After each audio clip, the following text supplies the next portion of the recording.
Teladan yang baik ditunjukkan seorang personel Polri bernama Ibtu Ramsi yang kesehariannya berdinas menjadi Kapolsek Pagar Alam Utara, Polres Pagar Alam.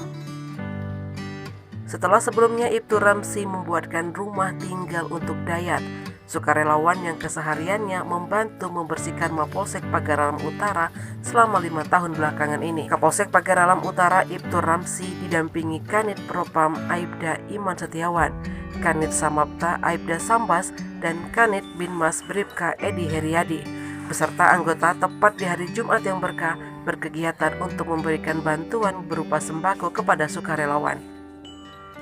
Kali ini Ibtu Ramsi beserta anggota melakukan sedekah Jumat dengan membagikan sembako kepada sukarelawan petugas kebersihan yang keseharian membantu membersihkan Mapolsek Pagar Alam Utara.